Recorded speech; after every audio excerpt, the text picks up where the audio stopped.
Breaking news. I literally haven't even read the statement yet. Vancouver is out as a hub city. I honestly cannot believe over this whole process and everything that's kind of went down, how quickly things happen from literally a week ago. I think it was a week ago.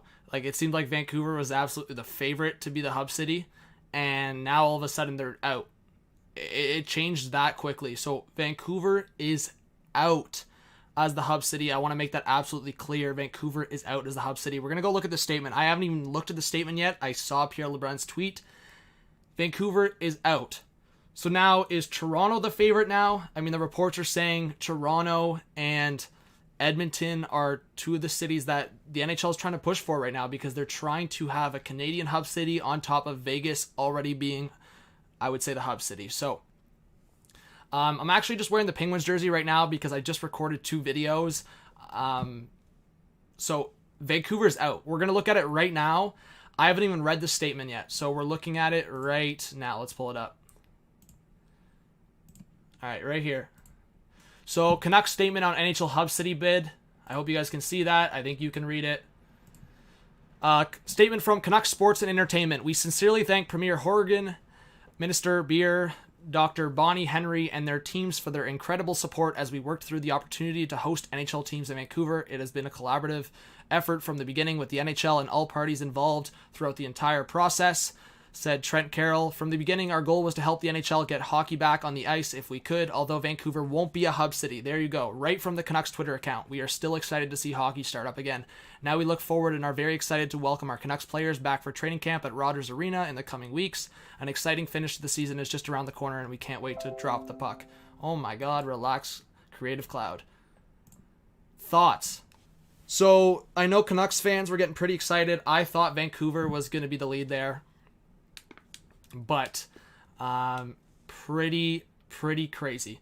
I was going to go live later, but when this news just dropped, I was like, I'm going to go live right now. So in the chat right now, your chat's on the screen. What do you guys think? Do you think it's going to be Toronto? Toronto's numbers are worse than Edmonton right now, but Toronto's numbers have gotten better. Toronto's been starting to open things up, so their numbers might get worse. Do you guys think Toronto, Edmonton, or do you think, again, if they cannot get a Canadian hub city, they're going to move on to Chicago and LA, and that's what I've talked about. The only reason Chicago and LA are still in it, in my opinion, are because if it doesn't work with Edmonton or Toronto, they're going to fall back on LA or Chicago. Vegas, as much as people might disagree with it, Vegas is all but guaranteed. They're going to Vegas. Unless something crazy happens, they're going to Vegas.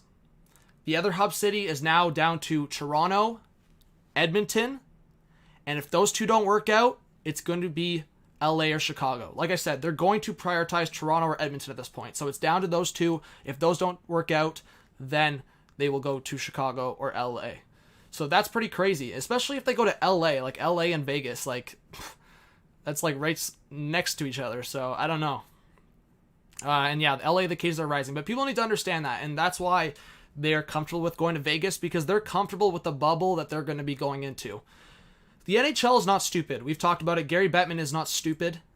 They're going to a bubble that they believe will not be compromised, I guess. I guess compromise is the good word. They believe that this bubble will not be compromised. Vegas's numbers are spiking. LA's numbers are spiking. Arizona's numbers are spiking. Texas, Florida, a bunch of these cities, right? So obviously on the surface, for a lot of people, the safe bets were Vancouver and Edmonton. But they couldn't get an agreement with Vancouver. So, here's the deal, guys. I'm going to answer some questions right now. I'm going to leave this on the channel for a video, and then I'm going to go live once again. So, if you have any questions for me, now's the time.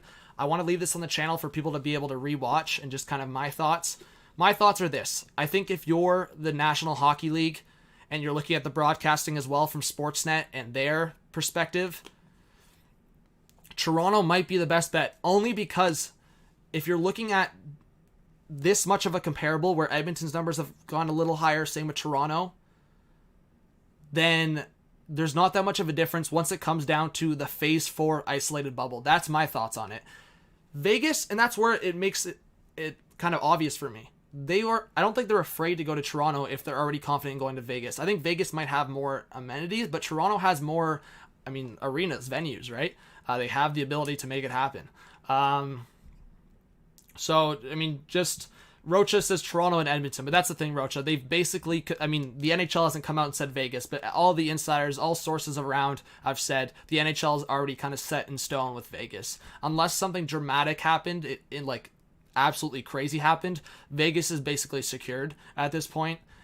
And people need to realize, Leafs Forever saying 7 p.m. Eastern. You guys need to realize, if the games are in Western, whether it's Western Canada or Western US, like if it is Pacific time, they're going to make sure games start at, like, for example, 5 p.m. Pacific time to make sure that games start at 8. They're not going to make games start at 7 or 8 Pacific time and make people stay up till 12, 1, or 2 in the morning. Like, people need to understand that. Let's have a little more common sense than that. They will, if it's in Pacific time for both conferences, especially for the Eastern Conference teams, the Eastern Conference play-in rounds, and beyond that, they'll start games earlier, whether it's in the afternoon Pacific time or 5 p.m. Pacific time. I don't think 8 o'clock Eastern time is that bad. We see that in the Stanley Cup, so it's not that bad. Triple headers, we don't know. Toronto would be dope, even though, yeah, you can't go in, but time zone problem, but TTC, what I just explained exactly. So I don't know who in the East. Well, okay, so people keep talking about it. So hopefully you guys understand that now. They're not going to do 7 and 8 p.m. Pacific games for Eastern Conference teams if that's the case. That's where it's going to come into play, where they do afternoon or evening games, like I said, 5 p.m. Pacific time to make it 8 p.m. Eastern time. Do you think that there is a Stanley Cup final? It will be at 2 teams' home arenas? No, they'll probably... It depends the scenario, right? It really depends the scenario. I think they'll go to one of the hub cities to play the Stanley. They're not going to go back and forth. All right. I think that's going to be it, guys. I'm going to go live. I'm going to go live again, and I just want to leave this up, and I'm going to go live again in 5 minutes to do an actual live stream. I wanted to leave this as a video. So, of course, if you are new, please subscribe, smash that like button, and leave your thoughts in the comment section below. I'll be live again in 5 minutes. I just want to leave this up as a video. All right. Thank you.